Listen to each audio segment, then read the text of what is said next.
Hello everyone, welcome to Knowledge Plus. इस video में environment को रिवाइज करने जा रहे हैं। आज का हमारा टॉपिक है पॉल्यूशन। आज हम लोग इन्वायरमेंटल पॉल्यूशन के बारे में पढ़ने जा रहे हैं, है ना। तो पॉल्यूशन क्या होता है? तो कोई भी अनवांटेड पार्टिकल का आ जाना हमारे इन्वायरमेंट में, है ना, उसको हम लोग पॉल्यूशन बोलते हैं। तो pollution is the introduction of containment of natural environment, है ना। नेचुरल इन्वायरमेंट को कंटामिनेट करना, जिसके कारण से हमारे पास एडवर्स चेंज हो, मतलब चेंज निगेटिव सेंस में हो, उसको हम लोग पॉल्यूशन बोलते हैं। और जिसके कारण से होता है पॉल्यूशन, उसको हम लोग पॉल्यूटेंट बोलते हैं। ओजोन लेयर कहाँ पाया जाता है? तो लोअर एटमॉस्फेरिक स्ट्रेटोस्फेयर में पाया जाता है। स्ट्रेटोस्फेयर का जो लोअर रीजन है उसमें पाया जाता है। और ozone layer lies a lower stratospheric zone of the atmosphere and responsible for rise in temperature there and also seal terrestrial atmosphere from hazardous impact. तो ओजोन लेयर क्या करता है? हमारे मतलब इन्वायरमेंट में जो आते रहता है एटमॉस्फेयर से, जो अल्ट्रावायलेट रे, हार्मफुल अल्ट्रावायलेट रे आता है, उसको ब्लॉक कर देता है। ठीक है, तो यानी कि ओजोन लेयर जो है हमारे लिए बेनिफिशियल है। लेकिन यदि यही ओजोन जो है नीचे आ जाता है ट्रोपोस्फेयर में, जैसे यदि आपको याद हो तो हम लोग जहाँ पर रहते हैं वो ट्रोपोस्फेयर होता है, उसके ऊपर स्ट्रेटोस्फेयर होता है ना। तो स्ट्रेटोस्फेयर के लोअर रीजन में ओजोन होता है, हम लोग ट्रोपोस्फेयर में रहते हैं, यहाँ रहते हैं। तो ओजोन लेयर स्ट्रेटोस्फेयर में है तब तक तो ठीक है, लेकिन ट्रोपोस्फेयर में जब ओजोन लेयर आता है तब वो पोल्यूटेंट कहलाता है और हमारे ऊपर लाइफ पे, हमारे मतलब कि हम लोग के लाइफ पे जो है निगेटिव इफेक्ट डालता है। ठीक है, तो यानी कि ओजोन लेयर ठीक है लेकिन स्ट्रेटोस्फेयर में, ट्रोपोस्फेयर में नहीं। Recent concern is atmospheric pollution that is evidence from the observation of एक संस्थान है नीरी, है ना, National Environment Engineering Research Institute. उसका जो है एटमॉस्फेरिक पोल्यूशन पे कंसर्न है कि 50% resident of Calcutta are suffering for respiratory disease. तो एटमॉस्फेरिक पोल्यूशन इतना ज़्यादा खतरनाक है कि आप देख सकते हैं कि किसी किसी शहर के इतने सारे पॉपुलेशन को जो है रेस्पिरेटरी डिजीज हो गया है। ऑक्साइड ऑफ सल्फर और nitrogen are responsible for acid rain. Acid rain के लिए कौन रिस्पॉन्सिबल है? तो सल्फर और नाइट्रोजन का ऑक्साइड जो होता है एसिड रेन के लिए रिस्पॉन्सिबल है। It occur when these gases react in atmosphere with water and other chemical to form various acidic compounds. तो ये कब होता है? जब गैस रिएक्ट करता है एटमॉस्फेयर में वाटर से या फिर दूसरे केमिकल से और फिर केमिकल कंपाउंड बनाता है। फ्लाई ऐश क्या है? तो जैसे राख जो होता है कोयला वगैरह जलने के बाद या फिर कोई फॉसिल फ्यूल जलने के बाद जो बच जाता है उसको ऐश बोलते हैं। तो वही जब फ्लाई ऐश बन जाता है मतलब उड़ता हुआ, है ना। तो फ्लाई ऐश क्या है? तो एक फाइन पाउडर है like residue produced whenever solid material is combusted. जब सॉलिड मटेरियल कंबस्ट करते हैं, जैसे कोयला को जलाते हैं, तो जो राख बचता है उसको फ्लाई ऐश बोलते हैं। तो it created pollution of water and air material respiratory problems in human. इससे क्या होता है? तो एयर और वाटर पोल्यूशन भी होता है, क्योंकि ये हवा से उड़ करके जाता है, पानी को गंदा करता है, हवा को भी गंदा करता है, जिस कारण से रेस्पिरेटरी प्रॉब्लम होता है ह्यूमन में। However it's efficient use can solve, लेकिन इसका यूज किया जाता है सीमेंट बनाने में, ब्रिक बनाने में, कंस्ट्रक्शन वर्क में, तो उससे जो है इस प्रॉब्लम को सोल्व किया जा सकता है। फिर भी इसका यूज अभी भी काफ़ी कम क्वान्टिटी में हो जाता है। Toxicology is the study of harmful effect of toxicants on human and environment. तो जो टॉक्सिकेंट्स है, कहने मतलब जो पॉल्यूटेंट है, उनका जो स्टडी है उसको टॉक्सिकोलॉजी बोलते हैं। मतलब कि टॉक्सिकेंट जो हमारे ह्यूमन और इन्वायरमेंट पर क्या इफेक्ट डालते हैं, क्या हार्मफुल इफेक्ट डालते हैं, इसके अध्ययन को लोग टॉक्सिकोलॉजी बोलते हैं। Arsenic poisoning, mercury absorption into food chain, recent infusion of methyl isocyanate atmosphere from Bhopal का ट्रेजेडी। ठीक है, ये सब एग्जाम्पल है टॉक्सिकोलॉजी का। When toxic element transform trophic level to trophic level, the process called biomagnification. तो जैसे यहाँ पे बायोमैग्निफिकेशन को समझिए, जैसे मान लीजिए कि कोई फर्टिलाइज़र था, उसको दिया गया खेत में, तो खेत से वो बह करके आसपास के तालाब वाले एरिया में चला जाता है। ठीक है, तो मान लीजिए कि इस समय गया था 2 ग्राम, मान लीजिए कि कोई यूरिया गया, ठीक है, इसको खाया मछली, तो क्या होता है कि यहाँ पे बायोमैग्निफिकेशन हो जाता है, मतलब मछली में 3 ग्राम यूरिया हो जाता है। उस मछली को आदमी खाएगा तो आदमी में 5 ग्राम यूरिया हो जाता है।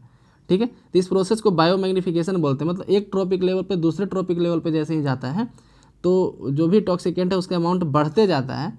ये बायोमैग्निफिकेशन है ना, बायोलॉजिकली मैग्नीफाई करना। Arsenic pollution in drinking water is become an important issue in different part of the world के डिफरेंट हिस्से में आर्सेनिक प्रॉब्लम आज एक इंपॉर्टेंट इशू हो गया। WHO के तहत परमिटेड लेवल जो आर्सेनिक वाटर का है 0.05 ग्राम, 0.05 मिलीग्राम पर लीटर, मतलब इतना तक है, तब कोई दिक्कत नहीं है। आर्सेनिक यदि इतना है तो आर्सेनिक के कारण क्या होता है?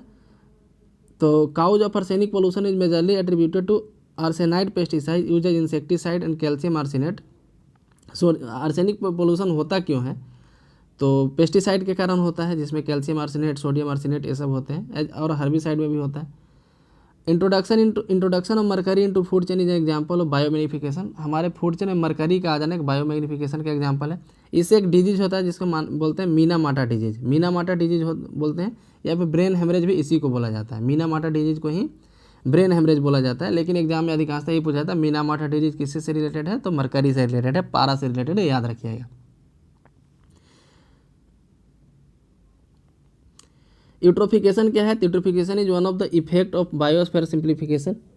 तो एक तरह से बायोस्फीयर सिंप्लीफिकेशन का एग्जांपल इफेक्ट है, under which nutrient use in fertiliser is leaved out to lakes and reverse.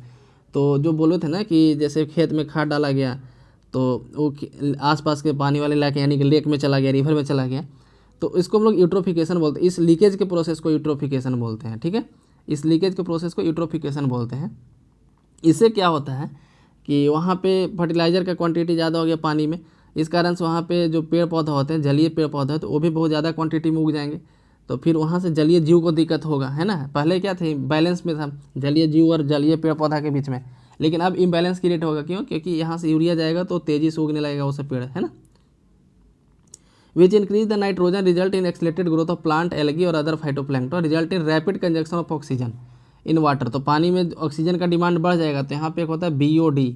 BOD क्या होता है, bio oxygen demand. Bio oxygen demand तो जैसे यूट्रोफिकेशन हुआ, यूट्रोफिकेशन यानी कि लीकेज करके पानी में खाद आ गया, ठीक है, तो पेड़ पौधा काफ़ी तेज़ी से बढ़ जाएगा जितने भी हैं। तो पेड़ पौधा को भी ऑक्सीजन चाहिए, अंदर जो मछली है, मेढक है, उसको भी ऑक्सीजन चाहिए, तो ऑक्सीजन का डिमांड यहाँ पे बढ़ जाएगा। तो BOD उसी को बोलते हैं। यदि BOD जितना ज़्यादा है ना, BOD जितना ज़्यादा है पॉल्यूशन उतना ज़्यादा है। BOD ज़्यादा का मतलब है कि पॉल्यूशन ज़्यादा है, BOD कम है मतलब पॉल्यूशन कम है ना। ऑक्सीजन का डिमांड कम है, इसका मतलब कि पॉल्यूशन कम है, ऑक्सीजन का डिमांड ज़्यादा है, इसका मतलब कि पॉल्यूशन ज़्यादा है, ठीक है। तो कभी कभी BOD इतना ज़्यादा हो जाता है कि पूरा इकोसिस्टम डेड हो जाता है, जैसे Noyyal river in Tamil Nadu, Ganga at Kanpur are dead now, जैसे बताया गया। बायोलॉजिकल ऑक्सीजन डिमांड जो अभी हम पढ़ें, ये क्या है, तो मेजर ऑफ ऑर्गेनिक पॉल्यूशन, ये ऑर्गेनिक पॉल्यूशन का मेजर है ना। तो इतना ज़्यादा बायोलॉजिकल ऑक्सीजन डिमांड क्या, ऑक्सीजन का डिमांड कितना है उस लेक में, उसको बायोलॉजिकल ऑक्सीजन डिमांड बोलते हैं। ये वाटर क्लीनेस या पोल्यूशन को मेजर करता है। यदि BOD कम है इसका मतलब पानी साफ है, BOD ज़्यादा मतलब पानी पोल्यूटेड है, ठीक है। वही बताया गया है, in which amount of dissolve oxygen consumed by micro organism feeding on organic matter in standing और रनिंग वाटर इज मेजर्ड, ठीक है। तो 20 डिग्री टेम्परेचर पे 5 दिन में उसको मेजर किया जाता है। Permissible limit is 3 milligram per litre maximum. यदि 3 मिलीग्राम पर लीटर BOD है तो मतलब कि तब तक सही है, इससे ज़्यादा है मतलब कि पोल्यूशन हो गया है। डिजॉल्व ऑक्सीजन क्या है, तो आपको पता होगा पानी H2O कहलाता है, हाइड्रोजन H2O, ठीक है। तो इसके तहत क्या होता है, तो इसमें कुछ ऑक्सीजन घुला रहता है, ठीक है। तो dissolve oxygen is the amount of oxygen in milligram per litre of river water which sustain the aquatic life. तो इसमें ऑक्सीजन घुला रहता है जो कि इक्वेटिक लाइफ को सस्टेन करता है, और 5 मिलीग्राम पर लीटर जो है मिनिमम है, ठीक है। जो हाँ है डिजॉल्व ऑक्सीजन का जो क्वांटिटी है, limit of DO is dissolve oxygen 5 milligram per litre minimum, ठीक है। नेक्स्ट है कि ओशियन एसिडिफिकेशन। तो जिस तरह से यूट्रोफिकेशन हुआ उसी तरह से ओशियन एसिडिफिकेशन हो रहा है। तो क्या है, तो pH, अर्थ का जो pH है या फिर ओशन का pH कम हो जाना डिफरेंट भी रीजन से, तो जैसे एसिड रेन का होना या फिर और भी किसी रीजन से होना, तो इसको हम लोग क्या बोलते हैं, ओशियन एसिडिफिकेशन बोलते हैं। Various convention and rules have been developed. बहुत सारा ग्लोबली जो है मतलब कि दुनिया स्तर पे बहुत सारा रूल बनाया गया। जैसे एक रूल है UNCLOS, United Nation Convention on Law of Seas, ठीक है। दूसरा है convention on dumping of waste at sea, ठीक है, सी में वेस्ट डंप करने के लिए एक रूल है। स्टॉकहोम कन्वेंशन है POP पे, ठीक है, POP पे स्टॉकहोम कन्वेंशन है। बेसल कन्वेंशन है control of trans boundary movement of hazardous wastage, hazardous wastage का ट्रांस एक देश से दूसरे देश जाने के लिए, मतलब कि जो हजार्डस वेस्ट है उसका भी व्यापार करने लगे थे कुछ लोग, जो गरीब देश है वहाँ डंप कर रहे थे, है ना। कुछ व्यापारी क्या करते थे कि जो विकसित देश है वहाँ से जो कचरा है, जो हानिकारक कचरा है, उसको ले करके गरीब देशों में कहीं जा करके डंप कर दे रहे थे, उसके बदले में पैसा दे रहे थे। तो इसके लिए फिर एक बनाया गया बेसल कन्वेंशन बनाया गया, एक रोटरडम कन्वेंशन बनाया गया, ठीक है। तो ये दोनों इसी से रिलेटेड है। Ministry of environment and forest is nodal agency for management and control of hazardous substances entering into environment where there chemicals wastage या माइक्रो ऑर्गेनिजम्स। तो इसके लिए कौन सा मिनिस्ट्री रिस्पॉन्सिबल है, ministry of environment and forest, और इसके लिए एक रूल लाया गया है हजार्डस वेस्ट मैनेजमेंट रूल 2003।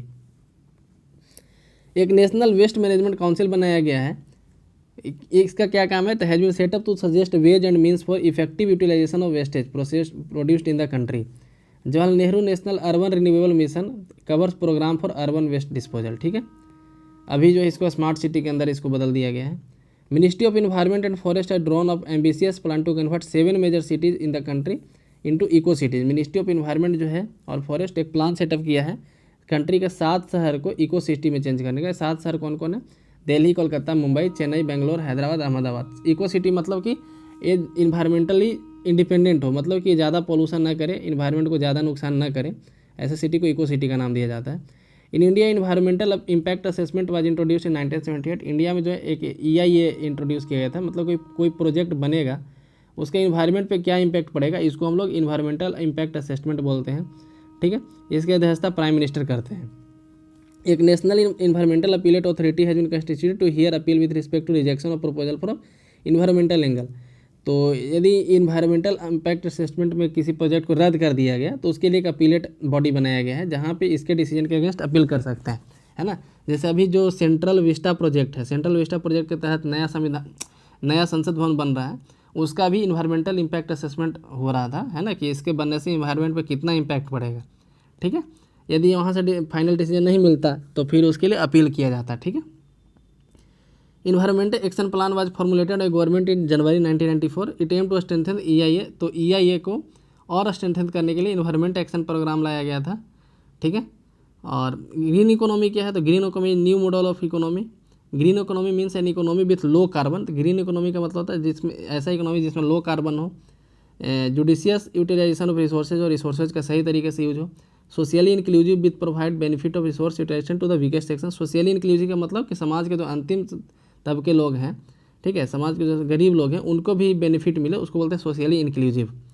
ठीक है, जैसे फाइनेंशियल इंक्लूजन का मतलब क्या होता है कि समाज के हर लोगों को बैंक में खाता हो, सबके पास पैसा हो, है ना, जो कंट्री का जो मॉनेटरी सिस्टम है उससे हर लोग जुड़ जाए। उसी तरीके से समाज मतलब समाज का जो मेन स्ट्रीम है उससे हर लोग जुड़ जाए, उसको सोशली इंक्लूसिव बोलते हैं। It is about designing a new economic system that makes more than materials and money into account. क्या करें कि एक नया इकोनॉमिक सिस्टम इंट्रोड्यूस हो रहा है धीरे धीरे, जिसमें पेड़ पौधों को ज़्यादा वैल्यू दिया जा रहा है पैसा और मटेरियल के सामने। ठीक है, कार्बन क्रेडिट क्या है? तो एक क्योटो प्रोटोकॉल के तहत लाया गया था, वाला थ्योरी जो है क्योटो प्रोटोकॉल के आया था, और डेवलप्ड कंट्री को कहा गया था कि ग्रीन हाउस इफेक्ट जो आप लोग ग्रीन हाउस इमिशन करते हैं अपने देश में उसको लिमिट कीजिए, है ना, क्योंकि जो उसका इफेक्ट पूरे देश पे पड़ रहा है ना। जैसे ग्रीन हाउस जो इमिशन है वो तो कुछ डेवलप्ड कंट्री के द्वारा किया जा रहा है, लेकिन उसका इफेक्ट जो है डेवलपिंग कंट्रीज या फिर अंडर डेवलप्ड कंट्रीज़ के ऊपर ही पड़ रहा है। तो उसको लिमिट करने के लिए कार्बन क्रेडिट का सिस्टम लाया गया, मतलब कि हर एक को एरिया के हिसाब से एक लिमिट दिया गया है कि आपका एरिया इतना है तो यानी कि आप इतना कार्बन इमिट कर सकते हैं। ठीक है, आप इतने कार्बन को प्रोड्यूस कर सकते हैं। ठीक है, लेकिन जैसे मान लीजिए कि कोई एक आदमी है वो मतलब कि वो बस नॉर्मल चलता है, साइकिल से चलता है, कोई भी पोल्यूशन मतलब कि कोई भी गाड़ी यूज नहीं करता है, तो उसका कार्बन क्रेडिट क्या होगा? तो हर एक आदमी होने के नाते उसके हिस्से भी कुछ आया है अर्थ को पॉल्यूट करने का, अर्थ का जो रिसोर्स है उसको यूज करने का उसके हिस्से में कुछ आया है, तो उसी को कार्बन क्रेडिट बोलते हैं। यदि वो अपने हिस्से से ज़्यादा यूज कर रहा है, मतलब कि दूसरे का कार्बन क्रेडिट कर रहा है, ले रहा है अपने में, ठीक है, और यदि उसे कम कर रहा है तो उसको बोलते हैं कार्बन सरप्लस। उसको क्या बोलेंगे? Carbon surplus. ठीक है, तो मान लीजिए कोई आदमी है बस साइकिल से चलता है, उसके पास बाइक या कार नहीं है, वो घर में AC भी नहीं लगाए हुए हैं, ठीक है, नॉर्मली फ़ैन लगाए हुए हैं, यानी कि वो आदमी कार्बन सरप्लस होगा। ठीक है, दूसरा आदमी है वो बाइक से चलता है, घर में उसका AC है, कूलर है और भी कई तरह का पोल्यूशन करता है। ठीक है, तो दूसरे का कार्बन क्रेडिट वो ले रहा है। ठीक है, तो ये कार्बन क्रेडिट इसी तरीके से होता है। तो कंट्री लेवल पे इसी तरीके का ग्रीन हाउस इमिशन को कैप करने के लिए कार्बन क्रेडिट का सिस्टम लाया गया था। कार्बन फुटप्रिंट क्या होता है? तो एक आदमी के द्वारा इन्वायरमेंट को कितना पॉल्यूट किया जा रहा है उसको कार्बन फुटप्रिंट बोलते हैं। ठीक है, is the measure of impact on environment made by human activities. Human activities के कारण इन्वायरमेंट पे क्या इम्पैक्ट पड़ रहा है उसको हम लोग कार्बन फुटप्रिंट बोलते हैं।